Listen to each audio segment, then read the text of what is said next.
C'est ce qui risque de nous Excusez-moi, j'ai un petit problème.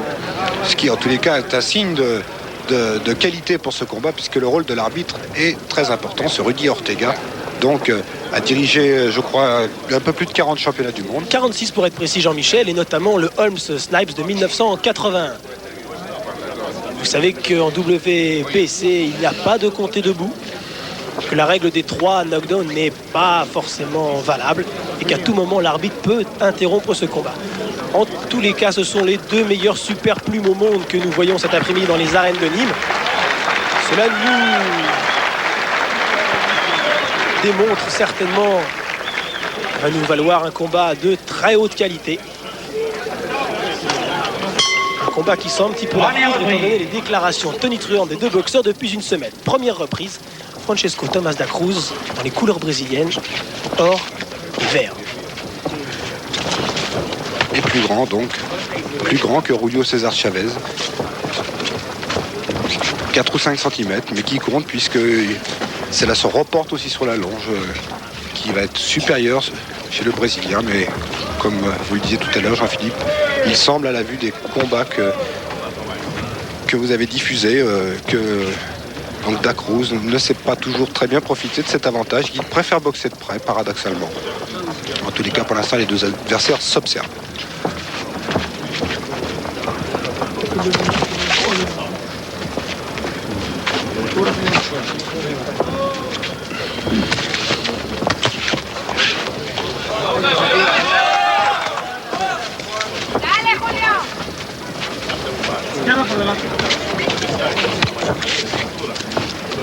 Beaucoup de prudence chez les 2 boxeurs dans cette première reprise.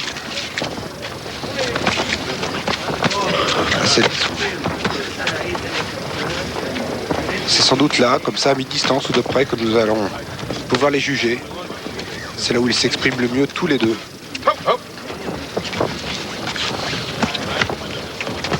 Oh, bon crochet droit là, de Chavez. Tout nouveau crochet droit. Encore un. Tous ces coups sont toujours très puissants, parfaitement déliés et donnés avec un maximum d'efficacité. Il y a toujours le poids du corps dans tout ce que fait le Mexicain. Remarquablement posé sur ses jambes. Crochet gauche, crochet droit encore. Remarquable travail à l'intérieur. Mais Da Cruz essaie de répliquer dans le même registre. J'ai peur qu'à ce jeu-là, le Brésilien ne sorte pas vainqueur, car les arguments de Chavez sont très impressionnants. C'est une frappe pure, impressionnante. Le Brésilien doit garder sa distance avec son adversaire, sinon il risque d'avoir de gros problèmes. Voilà. Et dans la première reprise, un crochet droit. Et oui, il y a un pas de compte debout, Jean-Philippe, comme vous l'aviez dit. Très important, et Francesco Tomás da Cruz vient de perdre son protège-dents en difficulté après seulement 2 minutes de combat. C'est toute la force de frappe de Chavez, parfaitement posée sur les jambes, et Tomás da Cruz qui subit pour l'instant toute la force de Chavez. Début de combat très difficile pour l'actuel champion d'Amérique du Sud des poids super plumes.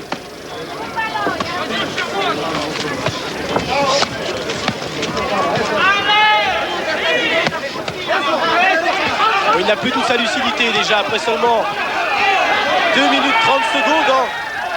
L'arbitre ne peut intervenir, c'est le gong peut-être, Jean-Michel, qui le sauve d'un éventuel KO. Indiscutablement, le gong a sauvé Da Cruz d'un KO qui n'allait pas tarder et qui va peut-être pas tarder, car on a vu, je ne sais pas si les événements vont nous donner raison, on a vu très vite la différence de classe et surtout la différence de puissance entre les 2 hommes.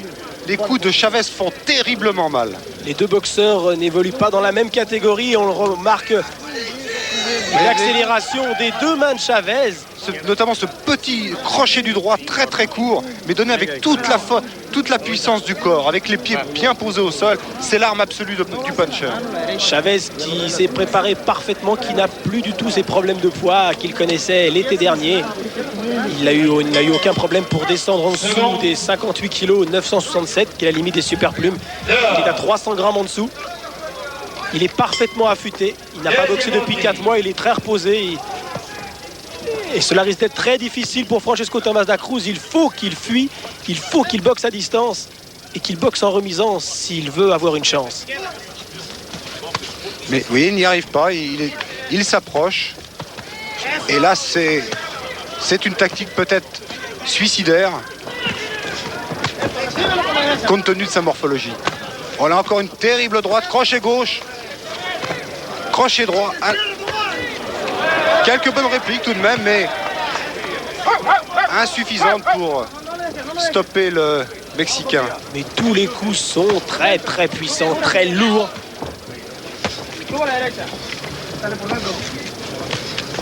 N'oublions pas que 85% des combats de Chavez se sont soldés par un KO en sa faveur. Palmarès très impressionnant. Et très significatif puisque donc Chavez n'a négligé personne, aucun adversaire. Il a rencontré tout le monde et malgré tout, personne n'a réussi à stopper son ascension au corps, encore une fois. Et voilà, court, crochet au corps. Et pour la deuxième fois, Tomás da Cruz perd son protège-dents. Il y a peut-être un manque de concentration, il n'est pas suffisamment contracté. Et également, les coups que donne à la mâchoire Chavez sont très puissants. Peut-être trop d'ailleurs, pour le Brésilien. Dans ce défi physique, Chavez est nettement supérieur. Un crochet droit. Il excelle, il est à sa distance préférée. Le Brésilien aura du mal à supporter ce genre d'échange très longtemps, je crois. Car il est déjà un petit peu entamé et le forcing de Chavez, regardez, continue dans les cordes. Et le Brésilien continue à rester, lui, en ligne de mire, juste en face, sans esquive, sans profiter de ses jambes. Gauche-droite, encore terrible gauche-droite à la face du Brésilien. Les jambes de da Cruz ne le soutiennent plus. Au corps maintenant, toujours. Les coups font mal, il a grimacé. Voilà. Ses coups au foie sont très très difficiles. Doublé en uppercut, c'est remarquable ce que fait le Mexicain. C'est toute la différence entre un puncher et un technicien. Da Cruz n'en peut plus, regardez. Je crois que nous sommes très près maintenant de la conclusion de ce combat. Da Cruz complètement sapé, usé en 5 minutes. Qui crache du sang déjà, c'est très très mauvais signe. Sans protège-dents, il est vrai, il l'a perdu.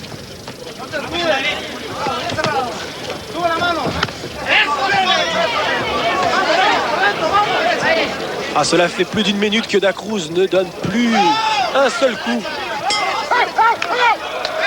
Et le gong une nouvelle fois qui sauve Tomás da Cruz, qui a d'énormes difficultés à rejoindre son coin. Il sera bien dur pour son entourage de le conseiller judicieusement. Le seul conseil qu'on peut lui donner, je crois, c'est de boxer à distance, mais visiblement, da Cruz ne sait pas bien le faire. Peut-être ne sait-il pas le faire. Nous étions un petit peu étonnés avec Jean-Claude Boutier lundi soir de voir boxer régulièrement de près et accepter le corps à corps. Et durant les 5 combats que nous avions observés, il avait boxé de la même manière. Da Cruz n'a subi qu'une défaite en 27 combats, une défaite devant Ramon Merchena. C'était au tout début de sa carrière professionnelle à Los Angeles. Les bras ballants, le regard un petit peu absent. Il faut à tout prix que Miguel de Oliveira réveille son boxeur, le bouscule. Le claque un petit peu, parfois peut entraîner un déclic. 3e reprise et un combat jusqu'à là à sens unique. Et da Cruz me donne l'impression d'être presque résigné déjà à la supériorité de son adversaire. Bien qu'il a déjà pris énormément de coups en 2 rounds. Bonne réplique quand même au corps.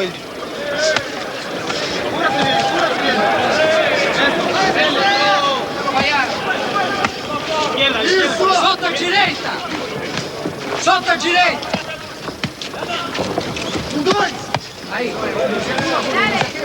La crochet gauche, terrible droite maintenant à l'intérieur.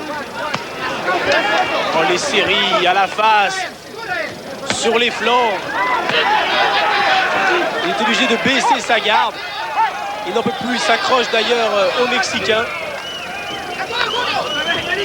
Il remet son protège-dents qu'il était encore en train de perdre.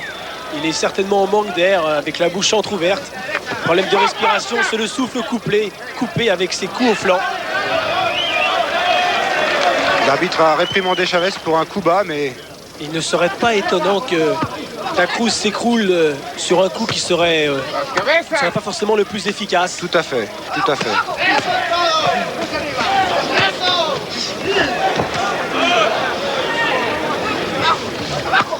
Mais il est quand même tout de même assez résistant, puisque le nombre de coups qu'il prend dans ce combat est invraisemblable. Regardez encore, à nouveau des courts crochets.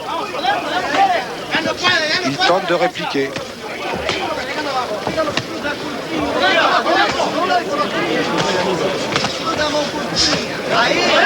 Un bon uppercut là par contre de Dacruz. Alors les coups sont donnés un petit peu avec le plat de la main chez Dacruz.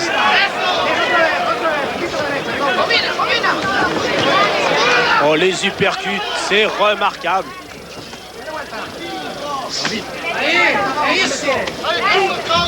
Oh là là, encore le protège-dents qui a volé sur la crochet droit de Chavez. Dacruz s'accroche, mais Et pour la troisième fois, le protège-dents quitte la bouche du Brésilien. regardez qui donne des coups sans conviction parce qu'il est déjà usé. Là, Tomás Dacruz au bord du chaos, ses jambes ne le soutiennent plus. l'arbitre va arrêter. Et Voilà. l'arbitre Et se donne arrête. le droit, comme on vous le précisait au début de ce championnat du monde. Il avait les moyens d'arrêter le combat sans compter l'adversaire, le boxeur en difficulté. Et arrête l'arbitre, victoire expéditive de Julio César Chavez. Quelques sifflets du public, mais peut-être n'ont-ils pas apprécié tout le travail physique de Julio César Chavez. Très impressionnant lorsque nous sommes au bord du ring, et vous l'avez certainement également été, vous devant votre poste. Avec cette victoire, la 53e de Julio César Chavez, 8e défense victorieuse, toujours invaincu chez les super plumes, et qui est sans conteste le meilleur super plume au monde, car dans les autres fédérations, Brian Mitchell ou Barry Michael ne sont pas de sa valeur. De très très loin, je crois que là, il n'y a aucun doute. Les trois fédérations instituent souvent la confusion dans les valeurs, mais là, Julio César Chavez est indiscutablement le plus fort à son poids. Il vient de le démontrer encore ce soir dans un match que l'on attendait sans doute, c'est vrai, plus équilibré. Mais Francisco Tomás Dacruz n'a rien pu faire contre ce Chavez déchaîné trop supérieur. Les encouragements et les cris de hurrah, hurrah, de victoire du clan mexicain. Julio César Chavez ramène une nouvelle fois sa ceinture chez lui. Ses combats sont toujours aussi courts. Il aime toujours autant la boxe. Il nous déclare régulièrement que la boxe est toute sa vie et qu'il est heureux quand il boxe. C'était réellement un passionné qui a toujours le sourire et qui, c'est tout de même assez étonnant, en 50 combats professionnels, est intact. Il a le Absolument visage intact. parfaitement dessiné. Oui, absolument intact. On l'aperçoit ici encore. C'est impressionnant, ce garçon qui donc est... Alors Jean-Michel, maintenant on peut peut-être parler un petit peu de l'avenir de ce Julio César Chavez, car il a fait le vide dans sa catégorie, il a eu des problèmes de poids, il pourrait peut-être passer chez les légers, et on parle d'un éventuel défi avec Hector Camacho. Oui, tout à fait. En tous les cas, c'est son objectif à lui. Il veut être reconnu aux États-Unis